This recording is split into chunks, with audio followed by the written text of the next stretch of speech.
hablar de la semántica, pero antes de hablar de la semántica vamos a hablar del filósofo lógico y matemático alemán Frege. Él es considerado el padre de la filosofía analítica y de la lógica matemática. Sus aportaciones, muy influidas por Russell, Wittgenstein y el Círculo de Viena, dieron paso a la llamada filosofía analítica.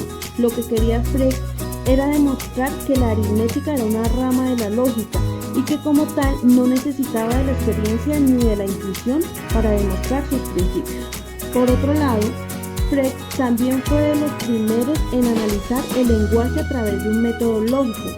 De esta manera, como vemos, Frege pretendió durante gran parte de su trayectoria aunar la lógica, las matemáticas, la filosofía y el lenguaje. Bueno, esto nos da paso para definir el concepto de la semántica. La semántica es el área de la lingüística que estudia el significado de las palabras y expresiones. El significado de las palabras nos permite diferenciar conceptos, bien sean concretos, como, diferenciar entre un gato y una vaca, o un gato y un perro, y abstractos, como diferenciar entre la alegría y la tristeza. La semántica también nos permite interpretar correctamente enunciados como cerró la boca. El significado de boca implica que se puede cerrar, sin embargo sería muy difícil interpretar cerró el tenedor, ya que en su significado tenedor no tiene rasgos que se pueda abrir o cerrar. La semántica es la disciplina encargada del estudio del significado de las palabras, frases y textos en un contexto lingüístico, es decir, se preocupa por comprender cómo las palabras se relacionan entre sí y cómo transmiten información dentro de un sistema de comunicación. En primer lugar, es importante destacar que la semántica se enfoca en el significado de las palabras y no en su forma o estructura gramatical, mientras que la sintaxis se preocupa por el orden y la secuencia de las palabras en una oración. La semántica se centra en entender lo que esas palabras realmente significan. La sinonimia es un concepto fundamental dentro de la semántica. Este se refiere a las palabras que comparten un mismo significado. Por ejemplo, casa y hogar son sinónimos, ya que se refieren al mismo concepto. Sin embargo, es importante tener en cuenta que la sinonimia no siempre es total, ya que pueden haber matices o contextos en los que una palabra es más apropiada que la otra. Otro concepto relevante es el de la polisemia. Se da cuando una palabra tiene varios significados relacionados entre sí. Por ejemplo, la palabra banco se puede referir tanto a una institución financiera como a un asiento para sentarse. Esta ambigüedad semántica puede generar confusiones en la comunicación, por lo que es importante tener en cuenta el contexto en el que se utiliza cada palabra. La semántica también se preocupa por el significado de las frases y textos en un conjunto. A través del análisis semántico es posible determinar el tema principal de un texto, identificar las ideas principales y secundarias, así como inferir información implícita en un solo mensaje.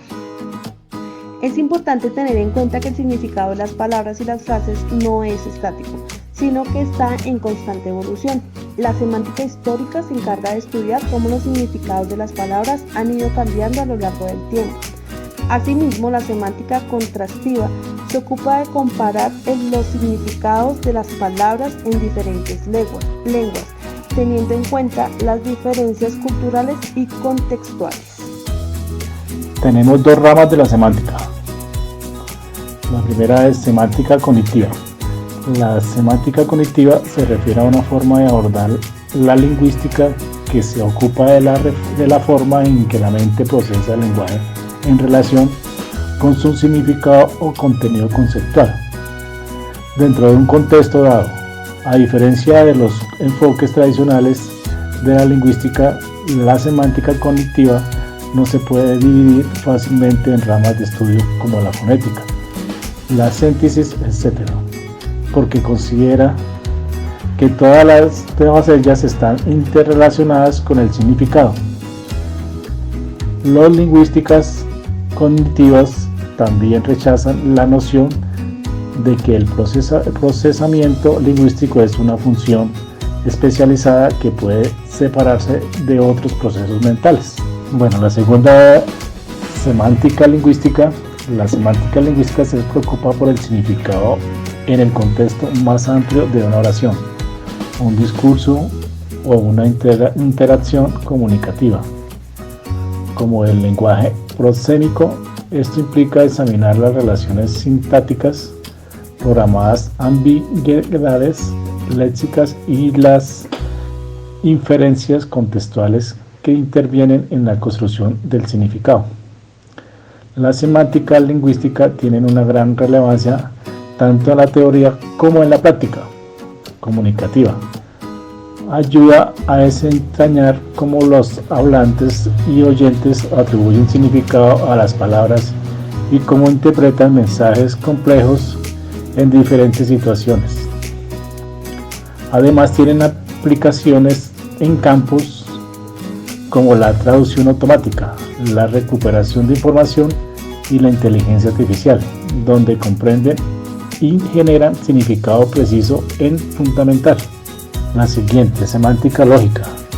Desarrolla una serie de problemas lógicos y de significación. Estudia la relación entre el signo lingüístico y la realidad, las condiciones necesarias para que un signo pueda aplicarse a un objeto y las reglas que aseguran una significación exacta.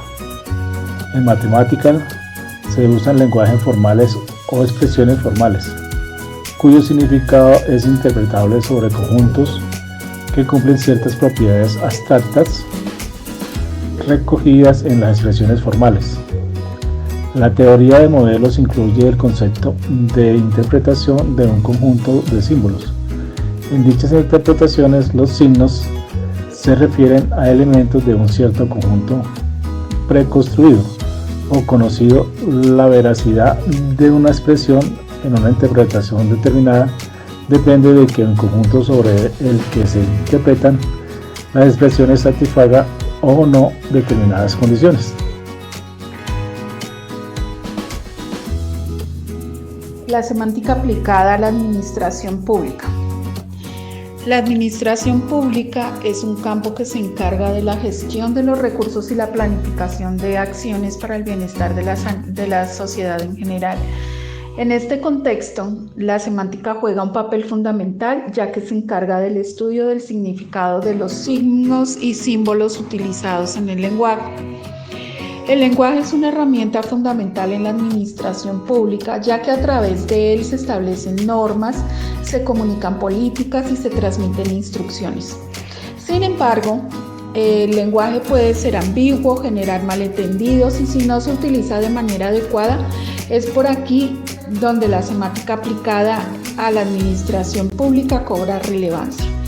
La semántica aplicada a la administración pública busca garantizar que el lenguaje utilizado sea claro, preciso y coherente.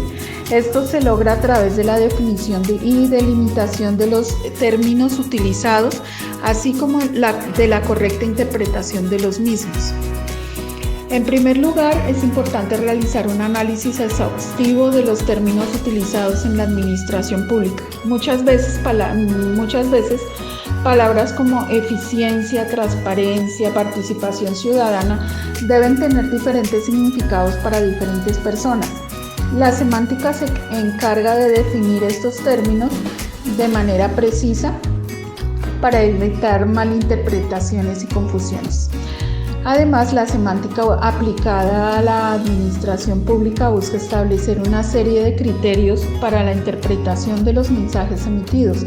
Esto implica analizar el contexto en el que se utilizan determinadas palabras, así como considerar las intenciones y objetivos de los emisores. De esta manera, evitamos interpretaciones erróneas y se promueve una comunicación efectiva. Asimismo, la semántica aplicada a la administración pública busca promover la utilización de un lenguaje claro y sencillo, evitando jergas o tecnicismos que puedan generar confusiones. La administración pública debe ser accesible para todos los ciudadanos, por lo que es fundamental utilizar un lenguaje comprensivo para el público en general. Por otro lado, La semántica también se encarga de analizar el impacto de las palabras utilizadas en la administración pública. Un mismo mensaje puede generar diferentes reacciones dependiendo de las palabras utilizadas para transmitirlo. Es importante utilizar un lenguaje inclusivo y no discriminatorio, evitando términos que puedan generar prejuicios o estigmatizar a determinados grupos de la sociedad. El signo lingüístico. Se llama signo lingüístico a la unidad mínima en la que la comunicación verbal parte de un sistema social y psíquico de la comunicación entre los seres humanos, que conocemos como lenguaje. Este mecanismo actúa sustituyendo las cosas que la realidad por signos que la representan, y en el caso del lenguaje verbal por signos que podemos percibir o recibir a través de los sentidos y juegos de decodificar e interpretar para recuperar un mensaje original. Si el signo lingüístico es uno de los conceptos más fundamentales en la historia de la semiótica y la comunicación, fue propuesto por Ferdinand de Saussure, o considerado uno de los padres fundadores de la lingüística moderna. En su obra, Curso de la Lingüística General, Saussure define que el signo lingüístico como una entidad formada por dos componentes e inseparables: el significante, que es la forma material o perceptible del signo, y el significado, que es la idea o concepto asociado al signo. El significante está compuesto por elementos fonéticos, gráficos o gestuales, dependiendo de la modalidad comunicativa que éste esté utilizando. Por ejemplo, en lengua oral el significante serían los sonidos que producimos al hablar, mientras que en la lengua escrita serían las letras y las palabras escritas. Por su parte, el significado está relacionado con la interpretación o conceptualización que le damos al significante. Es lo que entendemos o asociamos mentalmente al escuchar un determinado signo. Es importante destacar que el signo lingüístico no es una relación arbitraria entre significante y significado, sino que es convencional, es decir, la relación entre ambos componentes no es producto del azar, sino que es establecida por el acuerdo tácito de una comunidad de hablantes. Por ejemplo, en español asociamos el sonido perro con la idea de un animal doméstico de 4 patas, mientras que en inglés se utiliza el sonido de dog para referirse a lo mismo. Esta convención es fundamental para que la comunicación sea posible, ya que si cada hablante asignara un significado distinto a cada signo, no podríamos entendernos. Asimismo, el signo lingüístico es también un fenómeno de doble articulación. Esto significa que tanto el significante como el significado están compuestos por unidades mínimas de significado. En el caso del significante, estas unidades mínimas son los fenómenos que son los sonidos distintivos de una lengua. Por ejemplo, en español los fonemas P, E, R, Y, O son las unidades mínimas que componen el significante perro. Por otro lado, en el caso del significado, las unidades mínimas son los conceptos o ideas que podemos asociar al signo. En conclusión, el signo lingüístico es una entidad formada por un significante y un significado, que establecen una relación convencional y no arbitraria. Es gracias a esta relación que podemos comunicarnos y entendernos dentro de una comunidad lingüística. Además, el signo lingüístico es un fenómeno de doble articulación, lo que significa que tanto el significante como el significado están compuestos por unidades mínimas de significado. El estudio del signo lingüístico es fundamental para comprender cómo se construye el lenguaje y cómo se produce la comunicación. Características del signo lingüístico. Según los estudios de Saussure, el signo lingüístico posee características determinadas. Estas se basan en 3: arbitrariedad, linealidad, mutabilidad e inmutabilidad. La arbitrariedad es toda la relación que hay entre un significado y el significante. por lo general de tipo arbitrario, es decir, convencional o artificial. No hay una relación de semejanza entre los sonidos que componen una palabra determinada. Por ejemplo, cielo. El significado concreto que buscan transmitir por medio de la palabra cielo es la idea del cielo. Es por esto que los idiomas deben aprenderse, con el fin de realizar o de generar una forma más fácil de poderse comunicar. Linealidad. Como se dijo antes, los significantes del lenguaje verbal forman parte de una cadena de signos cuyo orden importa para que se pueda entender de manera correcta lo que se quiere dar a comunicar. Esto se entiende como un carácter lineal, los cuales son sonidos que componen una palabra que aparecen en línea, o sea, es decir, una delante de otra, no todos a la vez ni de forma desordenada. Cielo no es equivalente a cielo. Por ejemplo, mutabilidad es mutabilidad. Esto significa que el signo lingüístico puede mutar, cambiar, adquirir nuevos sentidos, desplazar el nexo específico entre significado y significante, pero siempre que lo haga a largo tiempo. Un ejemplo de ello es la etimología, es decir, el origen de las palabras modernas a partir de las antiguas. Como podemos ver, estas evolucionan lentamente, cambiando su forma de pronunciar la palabra, pero no con el significado. Dentro de una comunidad determinada y en un momento de la historia específica, la relación entre significado y significante tiende a ser estática. Un ejemplo de ello es que no podemos alterar las palabras de nuestro idioma e imponer ese uso al resto de los hablantes del mismo idioma.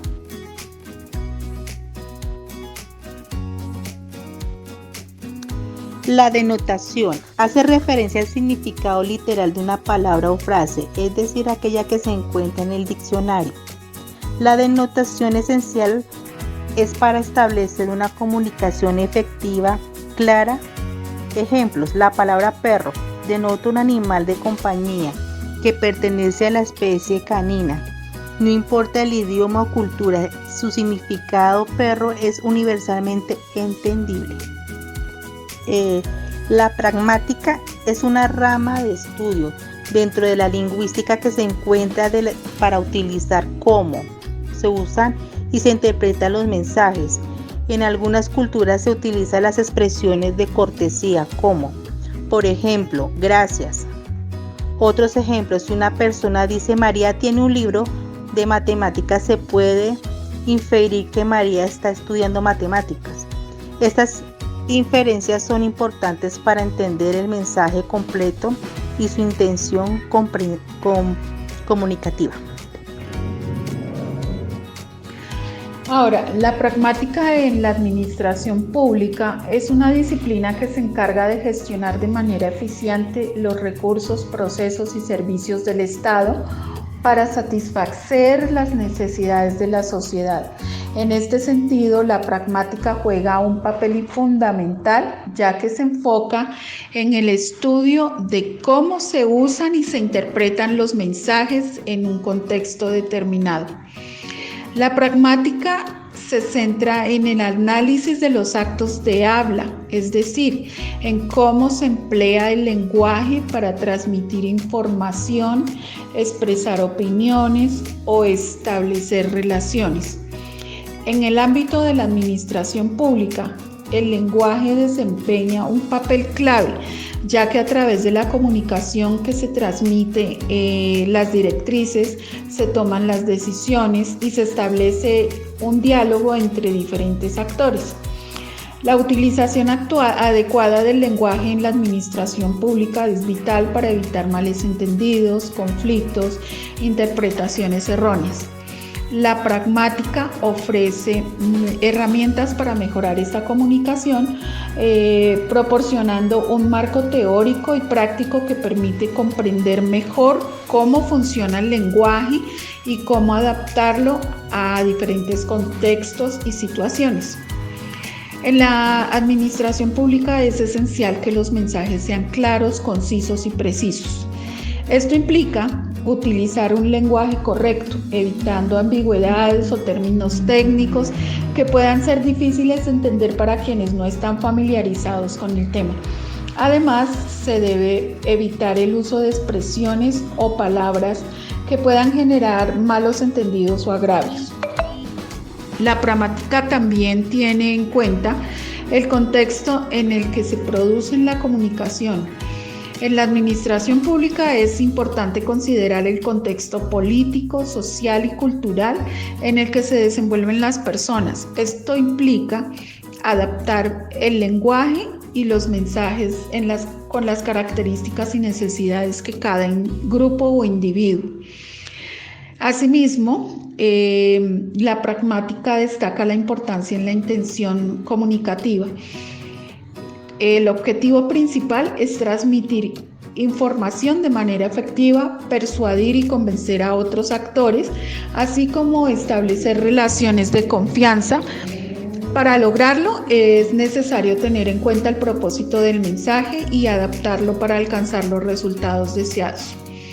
Por otro lado, la pragmática también se preocupa por el aspecto no verbal de la comunicación. En la administración pública, la comunicación no se limita únicamente al uso de palabras, sino que involucra gestos, expresiones faciales, tono de voz, entre otros aspectos. Estos elementos no verbales pueden influir en la interpretación de los mensajes y en la manera en que se establecen los vínculos entre los diferentes actores. Elementos de la pragmática. Interlocutores. El emisor es el hablante que produce intencionalmente una expresión lingüística, ya sea oral o escrita, haciendo un uso consciente e intencionado de la comunicación. El destinatario es a quien llega dicho mensaje o expresión. Es al que se dirige el emisor, de modo que igualmente es consciente de estar interactuando de forma intencionada. Tenemos el enunciado. Es el resultado del acto de enunciación por parte del emisor. Constituye la unidad de análisis o estudios de la pragmática. También tenemos intención comunicativa. Es el propósito o meta que el emisor quiere conseguir por medio del enunciado. Bueno, nos centraremos en analizar algunos de los elementos claves de la pragmática y cómo afectan a nuestra comprensión y producción del lenguaje.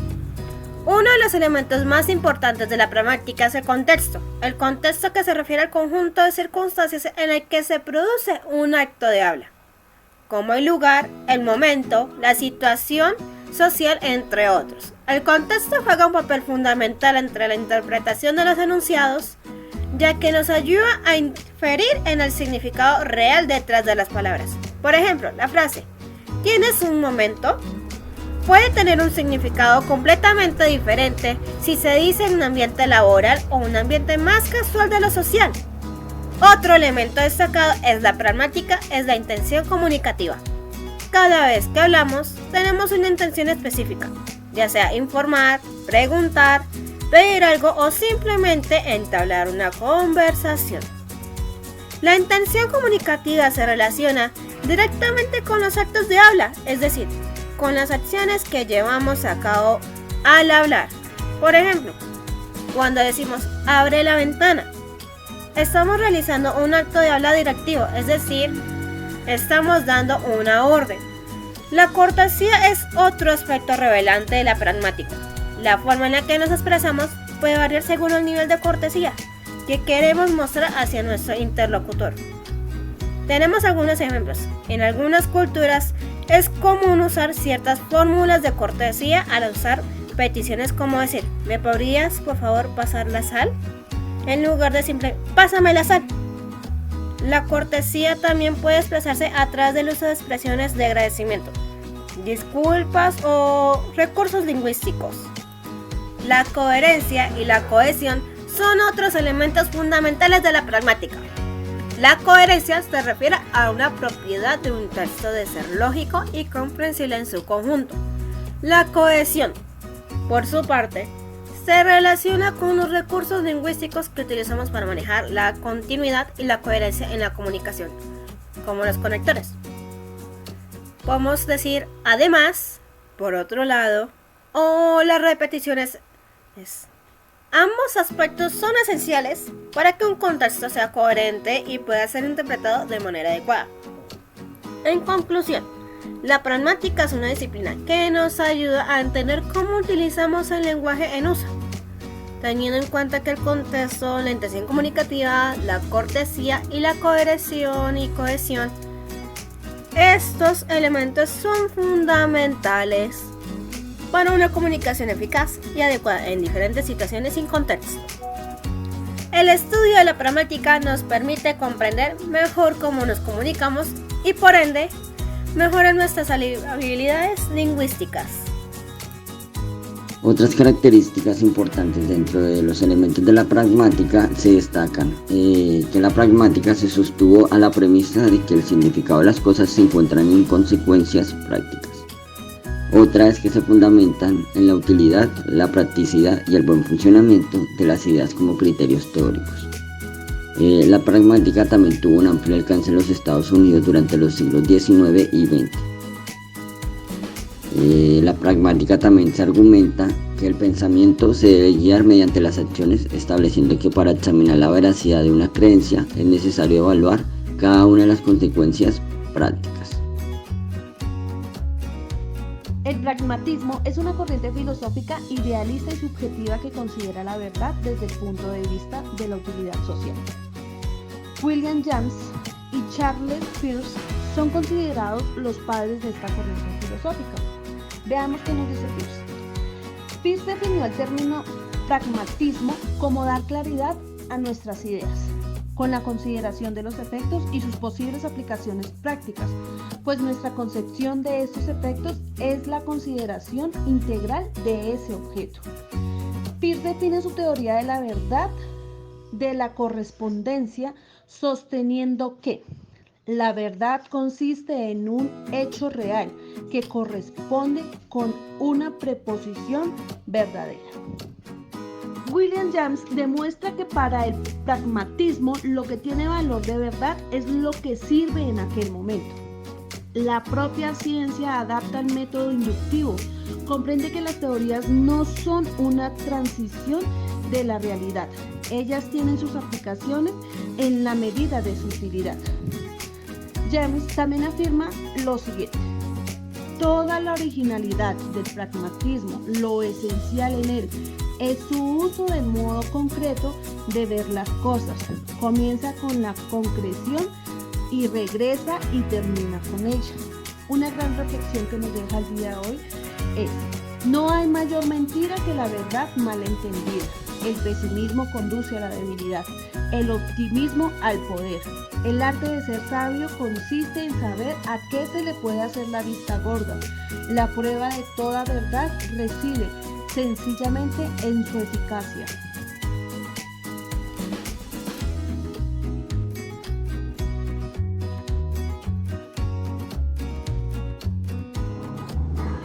Ludwig Wittgenstein fue un filósofo vienés nacido el 26 de abril de 1889 en Viena y fallecido el 29 de abril en 1951 en Cambridge, a la edad de 62 años. Además de filósofo, Ludwig Wittgenstein también fue matemático y lingüista, aunque es de origen austriaco, obtuvo también la nacionalidad británica. Wittgenstein es considerado uno de los filósofos más influyentes del siglo XX. Ludwig también trabajó como profesor, primero en un pueblo de Austria y luego en el Trinity College de la Universidad de Cambridge, donde había sido discípulo de Bertrand Russell, importante filósofo británico. También era escritor y llegó a ganar el Premio Nobel de la Literatura en 1951. Aplicaciones explicativas. En las investigaciones filosóficas de Wittgenstein presenta ejemplos de tales juegos de lenguaje: dar órdenes, obedecerlas, describir un objeto según su apariencia, relatar un suceso, formar y comprobar una hipótesis, inventar una historia, actuar en teatro, adivinar acertijos, hacer chistes y contarlos, resolver un problema de aritmética, suplicar, agradecer, maldecir, saludar y rezar.